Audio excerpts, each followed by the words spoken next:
Polisi yo muri iki gihugu yemeje ko yafashe uyu muhanuzi w'ibinyoma wiyise Ebo Nowa nk'uko mwagiye mubibona kuri social media. Uyu nguyu akaba yaramaze igihe yubaka inkuge yo mu giti, aho yagendaga abwira abantu ko ku itariki 25 z'ukura kwezi tuvuyemo, ubwo ni uriya mwaka twatambutse, aho yagendaga ababwira ko umuhengeri cyangwa se isi yose izarimburwa n'amazi, ari naho yagendaga ahamagarira abantu benshi kuba baza guhungira muri iriya nkuge yubakaga, nk'uko yagendaga avuga ko yaje kubyerekwa nk'uko yari yabigaragaje. Ariko abantu benshi bagiye batangazwa n'uburyo kuri uriya munsi wa kane ku itariki 25 nk'uko yari yagiye bitangariza abantu ko ari bwo mwuzure uzatera isi yose, ngo icyo gihe kitabaye, ari naho abana magana n'amagana bari baturutse imihanda yose n'abari bagiye baturuka mu bihugu bigiye bitandukanye baza kureba aho iyo nkuge iri, ndetse bamwe ari nako bashaka ubuhungiro. Ariko baje gutangazwa n'uburyo uwo mwuzure utabaye kuri iyo tariki, ndetse uyu Nowa nawe akomeza avuga ko ng'Imana yahinduye gahunda cyangwa se yagize gutya ikimura ibihe bitewe ngo n'uburyo iyi nkuge yabaye noya, kubera ko abari bari kuza ahangaha berekeza aho iyi nkuge iri ngo ntago bari kuyijyamo bose. Uyu rero akaba yatawe muri yombi ahakekwaho ibi bikorwa nk'uko byagiye bigaragara byo kwiyitira umuhanuzi. Ndetse uyu nguyu nakubwira ko Nowa yakomeje kugenda abwira abantu benshi ko ngo bakwiye kwihana no kureka ibyaha, ariko kandi ibyo nanjye ntabwo najya kure y'ibyo yavuze. nk'ibyo ngibyo byo kwihana no kureka ibyaha abantu benshi bwo barabifite, bakwiye kubireka. Ariko akantu ko kuvuga nanone ngo ku itariki 25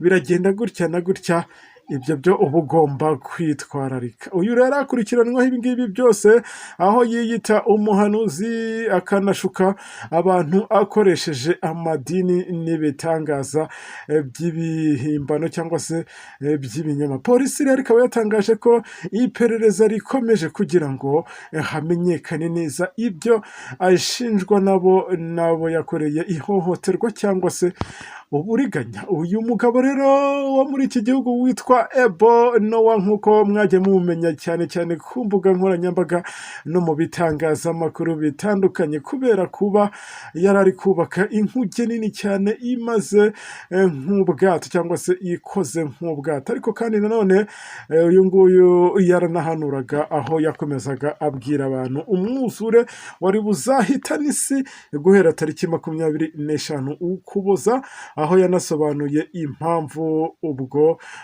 buhanuzi ngo butasohoye kuri iriya tariki ya 25. Nkundiro byose nyine bikugeza, turaza kugirana ku musozo w'iyi nkuru wasobanukiwe neza uko bimeze. Reka mwibutsa ko YouTube channel kiri ya yindi ni Subiza TV, aha niho mukura amakuru aba yizewe kandi amakuru aba agezweho. Mwibutsa ko iyi nkuru ndi kukugezaho wayisoma kuri iki kinyamakuru cyane kiranga mu Rwanda cyitwa Bwiza. Ibyo mbikubwira mu rwego rwo kugira ngo umaking sure ko ibyo mbana kugejejeho biba byizewe 100%. Musige ibitekerezo byanyu muri komenti, na wa wundi utarakora subscribe akaniko kanya keza ko kubikora kugira ngo mugende mudushyigikira, ndetse iyo niyo nkunga ya mbere muba muduteye. Ngira ngo ibi byarahanuwe ko mu gihe cy'imperuka abahanuzi b'ibinyoma bazaba bariho, ndetse n'abikakaza yewe n'abandi bantu bagiye batandukanye. Ngira ngo Nowa tumuzi mu gitabo cy'abatubanjirije nk'uko byagiye byandikwa n'abakuru bacu cyangwa se n'abakurambere bacu, aho ibyo ngibyo twagiye tubona ko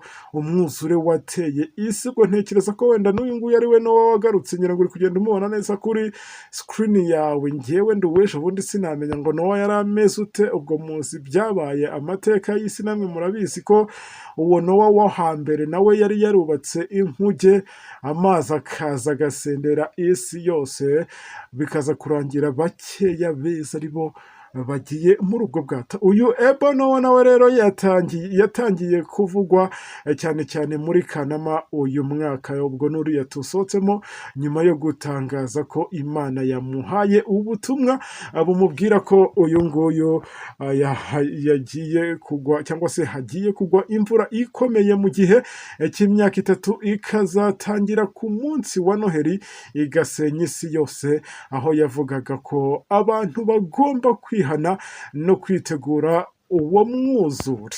Ibi ngibi rero yarabivuze, ariko kandi abantu ngo barategereje ku munsi yari yabahaye, baraheba cyane ko bamwe bari batangiye kuzinga utwangoshye berekeza aho uyu mugabo yari amaze igihe yubaka iyi nkuge, ndetse yari mu bantu bagiye batangaza ko iyo nkuge ishobora kwakira abantu miliyoni zirenze umubare nanjye ubwanjye ntazi. Yubatse rero inkuge nini y'igiti nini cyane, uyu ayita Ebo Nowa, ariko akomeza avuga ko yayubatse abitegetswe n'Imana, anahamagarira abantu kuyigana kugira ngo bakizwe n'iryo sanganya. Ibyo byakuruye urujya n'uruza rw'abantu benshi baturutse mu bice bitandukanye byo muri iki gihugu ndetse no mu mahanga, bashaka kwirebera iyo nkuge idasanzwe. Ariko mu mashusho yashyize ahagaragara ku wa kane, uyu Ebo Nowa yavuze ko yahawe irindi yerekwa nyuma y'amasengesho menshi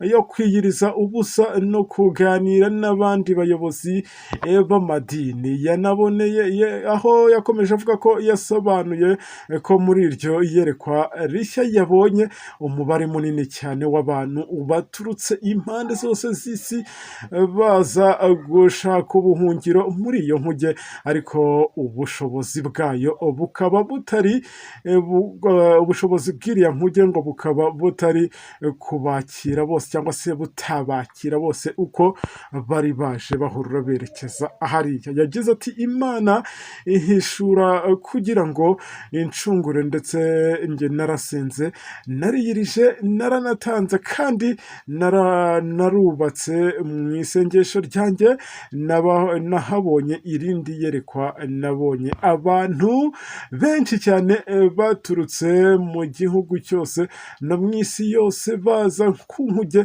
ariko uko nagendaga nyagura, nagendaga mbona ko badashobora kuyikwirwamo bose. Yongeyeho ko yagiye gusangiza iryo yerekwa abandi bagabo bakomeye b'Imana, nabo bakamufata cyangwa se bagafatanya mu kugenda barushaho kugenda basenga, maze Imana ikabaha igihe cy'inyongera cyo kubaka izindi nkuge zizakira abantu benshi uko bazaza bose. Ebo Nowa akaba yasabye abaturage kudatera akavuyo cyangwa kujya aho iyi nkuge iherereye, kuko ibi byari kuzaba kuri Noheli. Anashimangira ko adacuruza amatike kandi ko nta muntu n'umwe yaka amafaranga. Yagize ati ejo rero nta muntu ugomba kwiruka cyangwa ngo ahantu hose hamwe ngo hagire umuntu baka amafaranga y'itike. Ubwo yabibabwiraga ibyo ngibyo byose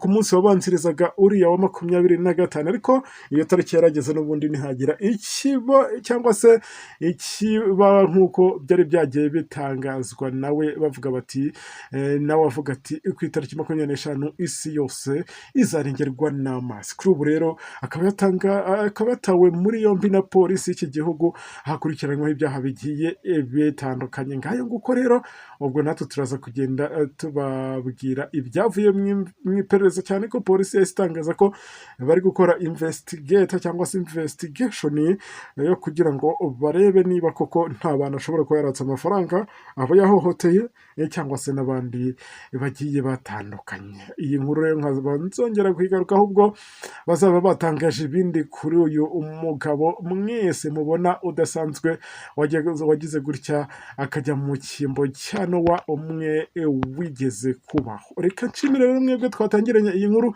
nizera ko musobanukiwe neza uko ibi ngibi byose biba byagenze. Dusubire amakuru yacu ari imbere. Ndabakunda cyane.